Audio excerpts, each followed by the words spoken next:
Karine Mokonzi abelisi batu ebele maboma kasi biso tozali kaka kokanisa ke abelisi ba chroniqueur ya fimbu batu ya le Kardashian pe ba ex copine na ye na ba ex yaya sirgele me nzoka nde ezali na batu mosusu basi bakata bilamba bazwi baner ndenge toza komona oyo ya biso Paola Lopez nzoka se akraka banda ayoka ke Karine Mokonzi azali copine ya Tigre Noir.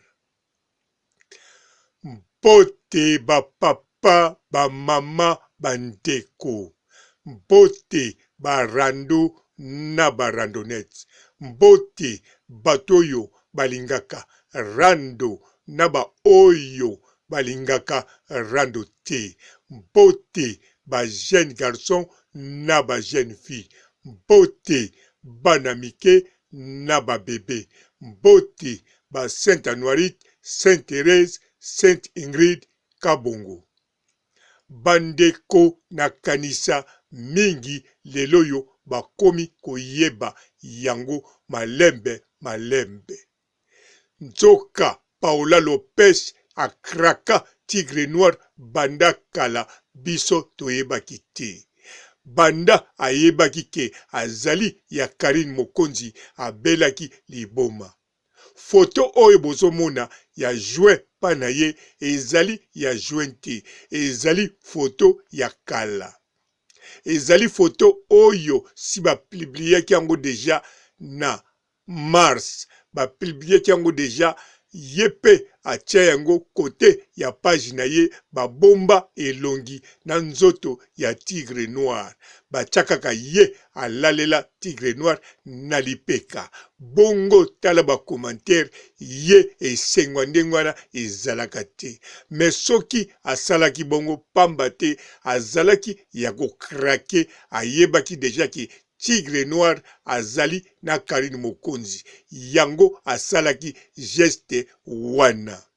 Oyo akondima te azonga na histoire ya Paola Lopez na poto. Azonga na histoire ya Paola na Facebook na ye. Paola alobelaka mingi biloko misatu. Vi na ye ndenge azali na ndenge azala.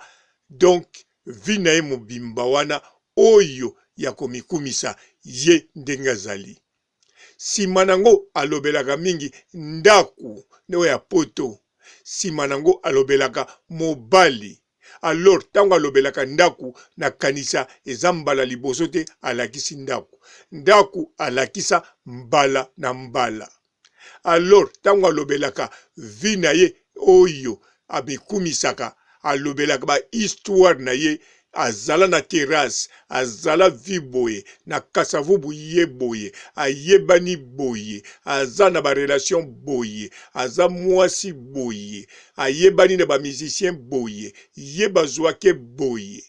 Mais soke komi na mibali, tango alobelaka mobali, alobelaka ngo on dirait. Alors, sima nango tango alobaka poto chaka azala mobali, mais jamais tomona ye na mobali. Soki pe akangisi photo na mwana mobali, bomonaka toujours ba photo yango ndenge eza. Soki aza na elongi ya mawa te, mwana mobali wana aza mwa distance. À part ba musicien oyo bayebana. Alors sikoyo botala ba photo nyonso akangisa na bana mibali bozwa sikoyo na photo ya ye na Tigre Noir. Ezolobela bino nini? Pourquoi andimi alalela Tigre Noir na lipeka? Parce que Tigre Noir azali rêve ya mobali oyo Paola Lopez, même ba valeur nyonso alobaka, même ki vanteur toi salaka, même beauté nyonso azanango, mobali ya lotaka ya je complet azali ye wana Tigre Noir. Yango wana bomoni Paola Lopez azwi liboma, azwi baner, azwi kimpi, azwi mpeve. Surtout ayokaki tigre noir yango azali mobali ya mutu mususu te kaka la baronne Karine Mokonzi. Po Paola Lopez ndenge aza wana abangaka Karine Mokonzi na niveau moko ya kosakana te. Azwaka Karine Mokonzi na niveau supérieur moko ya kosakana te. Me lokola azali mwana mwasi moko lolendo alingi kotia na niveau ya likolo na munoko ne jamais akolinga alakisa bino ke ye amonaka Karine na niveau wana. Me na motema na ye ayebi ke asambelaka ifala azala lokola Karine, ifala azala na nyonso ya Karine sans koyokela ye jalousie. Me amonaka vraiment eloko emankaka ye oyo nde ezali image ya Karine Mokonzi. Alors sikoyo mwana mwasi oyo amonaka akokaka makambo tu na facilité, bobosana te, asala terrasse aloba na facilité, bato bayaka na terrasse na ye bato bakombo, bato basalaka na baaffaire étranger, ba ministre ayebani na bato ndenge na ndenge. Ba musicien koloba te, bayebi ye, babengaki ye pa yebi, aza na bamero na bango nyonso. Musala ki chroniqueuse, oui, abandaki yango banda Congo. Aza posé na makambo tu. Tango alingaka ya poto, esalaki kutu mois te. Azui ide lelo, vise bimikaka, mbala moko, azui avion njili, akiti Paris. Donc, tala ba catégorie. Avandaka na ndako, toujours ye moko ndako munene. Alors na Paris eza jeto zana ndako ya zanango et puis kota zalaka avandaka bisika ba HLM te azamuta avandaka na bandako a privé oya cher. Botala ba catégorie alobaka. Mais sikoyo eloko emankaka ye kaka azala lokola Karine Mokonzi. Yango wana ndenga sa wana to yebite soki kimpi oya zanango ekozwa combien d'années. Parce que eza kimpi mokote akokosila na 3 mois, 2 mois. Na kanisa oyo nyonso ayebi Paola Lopez, en tout cas, azo concorde na makambo ngana zoloba. Parce que Paola Lopez bisika azawana, azapenza azwi ku na nazwate. Bokanisa teke alingaka rando te, non, aza randonnette ayebi rando. Abanga kande kopupula parce que soka pupoli makasi na rando. Soki batakeye simanango ba info o ya bombaka alingaka batu bayebate surtout ya mibali nelongi ya mibali yangonde abangaka makasi batu bayeba mibali ya bimana bango. Ezateke baza mibali mabe to bazanga tina. Mais Paola Lopez na lolendo azanango amonaka toujours bamankaka quelque chose.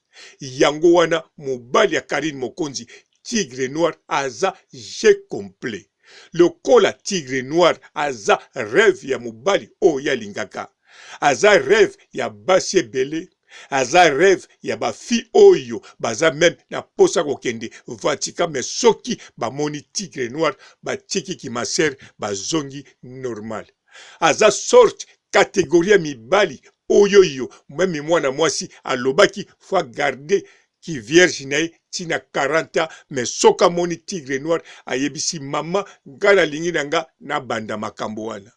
Yango wana Paola Lopez lokola atonda mayele po mayele azanango zoba azate bote azanango lolendo azanango azali penza mwasi na kati ya basi mendima kiteke Karine Mokonzi oyo azali mwasi likolo ya basi akoya kozwa kaka oyo moko ya chaka na mutema oyo lota na lobite ke babimana tigre noir non yende alotaka na bandoto amemakai na bandoto na rêve yango soki bomoni photo wana alala na lipeka ezali ba rêve nyonso alota na mokili.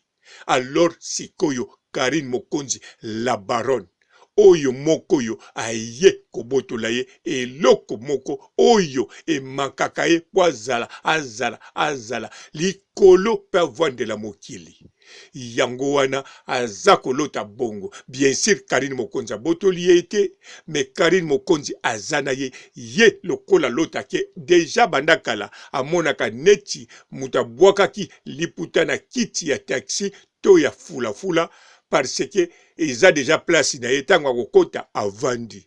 Me ye sikoyo na kati ya bandoto lokola alota tigre noir, alota pana ye ezali sikoyo realite sakanga place na ye. Me amona mutu mususu te kaka moko oyo ye ayebike abangisaka mokili ye nde mutu akomi na maboko ya rêve na ye. Yango bozomona Paola Lopez azali ko perdre contrôle na ba video, na ba photo, na ba live, na kanisa même boulanger oyo bisika ya sombaka baguette sa yebike azana quelque chose na mutu. Mais ndenge tolobaka toujours en tout cas asala makasi ameka kaka kosala makasi kimpi wana ekokita ye moko azala munganga ya nzoto na ye parce que na hôpital wana ba place ezate na bato oyo baza na baku ya modèle bongo ezande po na bato oyo baza na baka grave ndenge na lobaki nkamoko naza na problème ya 5% mais place ezate po na biso ba oyo na sukisi awa botikala malamu. Ciao. Bonjour fidèles internautes de www.elengiakomba TV. Bonjour, bonsoir, balandi nyonso ya Elengi ya Komba. Congolaise TV. Bon, belé partout dans le monde, partout où vous êtes, partout où vous êtes, Elengi ya Komba TV vraiment. Bonjour, bonsoir, na abonné ba fan nyonso ya Elengi ya Komba Congolais TV. Bonjour à mon boss, on a appelé ça vraiment un pandi. Bonjour à mon boss, JP Kiama. Je salue mon boss Balobi, boss des boss Babi, JP Kiama. Bonjour, na Elengi ya Komba Congolais TV vraiment. Ngamo na zana chaîne de kitoko ya boss na JP Kiama ta ay boss des boss ya ni ya danger. Donc ba samta longola zaki. Ya boss na biso JP Kiama nzambe na ngai ba boss bazali ba boss bazali JP Kiama le boss des boss. Napesi d'abord bonjour te ba mbote belé na mo boss JP Kiama wana na kozangisa ote donc na ko lekate sana napesa mo boss JP Kiama boss des boss. Bon, belé partout dans le monde, partout où vous êtes, partout où vous êtes, Elengi ya Komba TV vraiment. Bonjour, bonsoir, na abonné ba fan nyonso ya Elengi ya Komba Congolais TV. Bonjour à mon boss, on a appelé ça vraiment un pandi. Bonjour à mon boss JP Kiama. Je salue mon boss Balobi, boss des boss Babi, JP Kiama. Bonjour, na Elengi ya Komba Congolais TV vraiment. Ngamo na zana chaîne de kitoko ya boss na JP Kiama ta ay boss des boss ya ni ya danger. Donc ba samta longola zaki. Ya boss na biso JP Kiama nzambe na ngai ba boss bazali ba boss bazali JP Kiama le boss des boss. Napesi d'abord bonjour te ba mbote belé na mo boss JP Kiama wana na kozangisa ote donc na ko lekate sana napesa mo boss JP Kiama boss des boss.